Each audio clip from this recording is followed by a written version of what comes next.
stand here in the Roman city of Pompeii on the morning of August 24th, 79 AD, and everything feels normal. The baker is preparing bread. Children run through the streets. Merchants open their shops. Gladiators train in the arena. More than 15,000 people begin another ordinary day. None of them know they are living their final 24 hours. Because just beyond the horizon, a mountain that has slept for centuries is waking up.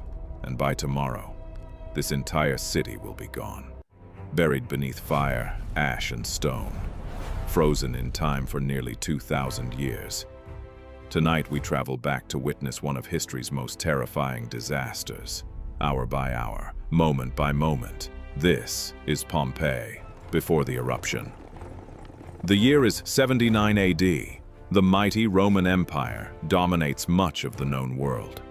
Its roads connect continents, its armies command fear, its cities overflow with wealth. And along the Bay of Naples lies one of Rome's most beautiful coastal cities, Pompeii. A prosperous city of merchants, nobles, artisans, slaves, and laborers. Its streets are lined with villas decorated with frescoes. Markets overflow with olives, wine, fish sauce, and imported luxuries. Bathhouses echo with laughter and conversation. Temples stand proudly above crowded plazas. To its citizens, Pompeii feels eternal, stable, safe, protected by Rome, and overshadowing everything. Stands a mountain, Mount Vesuvius, quiet, still, unthreatening, but the mountain remembers, and, deep underground, pressure is building. 24 hours before, morning sunlight warms Pompeii's stone streets. Bakers pull fresh loaves from ovens. The smell of bread fills the air. Donkeys drag carts over worn roads. Street vendors shout for customers. A wealthy Roman noble leaves his villa carried by servants. Nearby, slaves scrub marble floors. Children chase each other past fountains. At the amphitheater, gladiators train. Steel clashes, sweat drips. The crowd cheers. Life feels alive. Normal, but subtle warnings have already begun. Small tremors shake the city. Just enough to rattle cups. A few citizens pause, then continue. Earthquakes are common here. No one panics. They have felt this before. What they do not understand is that these tremors are not random. They are warnings. The volcano is breathing. 12 hours before. By midday, the air feels strange, heavy, unusually warm. Birds behave oddly. Dogs bark without reason.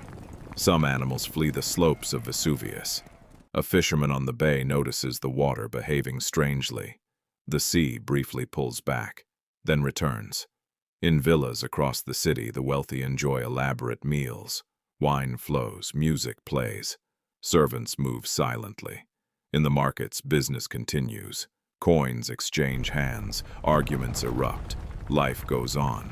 Yet, beneath all of it, magma rises, gas pressure builds. Thousands of tons of molten rock push upward through the earth. The mountain is reaching its limit. Pompeii still does not know, but the countdown has begun. 6 hours before, afternoon, the tremors grow stronger, walls crack, dust falls from ceilings. People begin to notice. Concern spreads.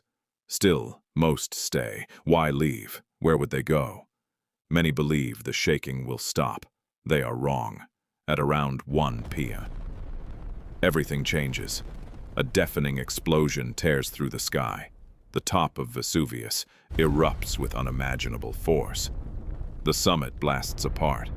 A massive column of ash, rock, and superheated gas shoots upward, nearly 20 miles into the atmosphere.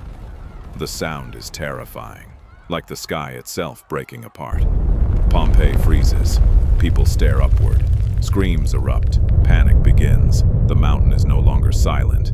It is alive and furious. The eruption. Within minutes, volcanic ash begins falling. Soft at first, like gray snow, then heavier. Pumice stones rain from the sky. Roofs begin to crack. Streets fill with debris. Darkness spreads, the sun disappears. Day turns into night. Lightning flashes inside the ash cloud. The sky glows with unnatural fire. Parents search desperately for children. Families run. Some pray in temples, some gather valuables, some try to flee by sea. Others hide inside homes. Every choice feels impossible. Ash fills mouths. Breathing becomes painful. Visibility drops. Chaos consumes the city. The lucky escape early. Many do not. Hour after hour, ash piles higher. Buildings begin collapsing. Screams echo through darkness. Pompeii is dying. The final hours. Then comes the true horror. Pyroclastic flows. Superheated clouds of gas, ash, and rock. Moving faster than a hurricane. Hotter than an oven. Impossible to outrun. In the early hours of the morning, the first deadly wave reaches Pompeii. It moves with unstoppable force. Hundreds die instantly, then thousands. Temperatures soar above 500 degrees Celsius. Lungs burn, bodies collapse where they stand. Entire families die embracing each other. Some cover their faces, some kneel in prayer, some are frozen mid-run. Within moments, life ends. The city that thrived for centuries is erased. Not gradually, instantly, Pompeii disappears beneath volcanic death. Silence. Then, silence. No market noise, no footsteps, no laughter, no voices, only ash. Pompeii lies buried beneath nearly 20 feet of volcanic material. Homes vanish, temples vanish, streets vanish, people vanish. The Roman world moves on. Years pass, then decades, then centuries. Pompeii becomes legend, a lost city, forgotten beneath the earth. Until something extraordinary happens. In 1748, excavations begin, and the dead begin to return. Archaeologists uncover streets, homes, graffiti, bread, still inside ovens, bodies preserved in ash, frozen in their final moments. A mother protecting her child, a man covering his face, a dog chained and unable to escape. Pompeii becomes a time capsule, not of death alone, but of life.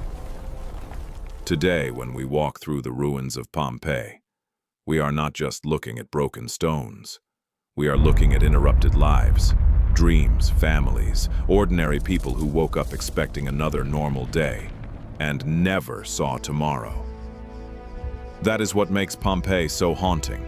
It reminds us how quickly everything can change, how fragile civilization really is, and how even the greatest cities can vanish overnight. Yet in a strange way, Pompeii never truly disappeared, because the ash that destroyed it also preserved it, allowing us, nearly 2,000 years later, to walk its streets once again, to witness its beauty, its tragedy, its final day. If you enjoyed this journey into the past, consider subscribing for more cinematic historical reconstructions. And tell us in the comments, which lost city should we explore next? Until next time, thanks for watching.